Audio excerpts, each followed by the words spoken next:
What if I told you you could raise $10 million and be exempt from the Securities Act of 1933, which if you're in the capital raising game would be awesome.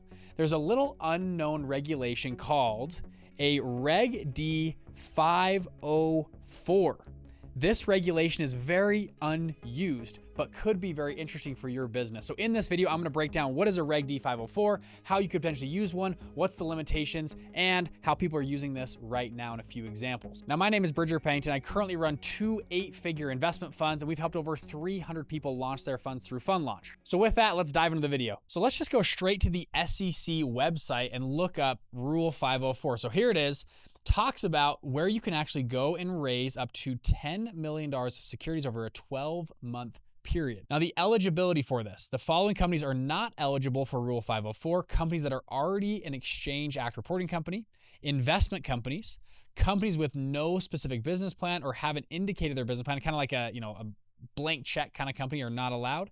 And then companies that are disqualified under a bad actor. So if you hit one of the bad actor things, you can't do this as well. But really, that doesn't limit that much. Many people I have in our group are looking to, hey, I want to raise $4 million to go buy a real estate property. Or I want to raise $7 million to go open up a new franchise restaurant, big high-end restaurant downtown. This might be something very interesting to you. So if you've seen the Fund Launch formula before, if I zoom in here, you'll see Reg D types. These are the most common fund types out there. Reg D 506B or 506Cs, which are kind of new. This allows you to raise unlimited amounts of capital.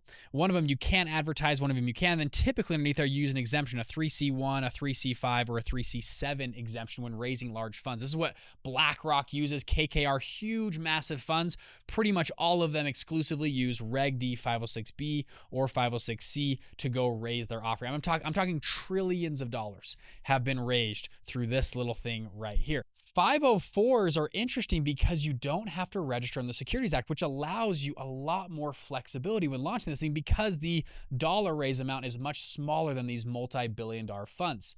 Now, you still file a Form D, which is a notice that you give to the SEC that you are raising capital. So right here, that you now fall under the state security laws in the United States. So if you're looking to raise up to $10 million, you're like, great, I want to use a 504. I live in a certain state. You actually can come click on this link. It'll pull up something like this, where you can come and actually look up what your state is. So in Colorado, you can contact Miss Tung Chan or her office and see what the specific rules are. Sometimes they have state guidelines or websites. If I click on their website, it'll load up.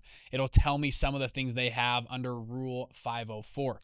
That's important because under Rule 504, it does not explicitly say it has to be accredited investors. It actually comes down to the state in which you live. Now, again, most offerings make you raise only from accredited investors, which again, if you don't know, an accredited investor is someone who has $1 million net worth, excluding their home, or makes $200,000 by themselves per year or $300,000 a year with their spouse. And there's a few other rules behind that, but that's the general sense. They're a millionaire besides their home equity, okay? This is generally who funds have to raise money from at a minimum. Under a Rule 504, it's not always the case. In some of your states, you might be able to go raise up to $10 million from perhaps non-accredited and a mix of accredited investors together, and you don't have to do all the crazy filing and licenses that other funds have to do.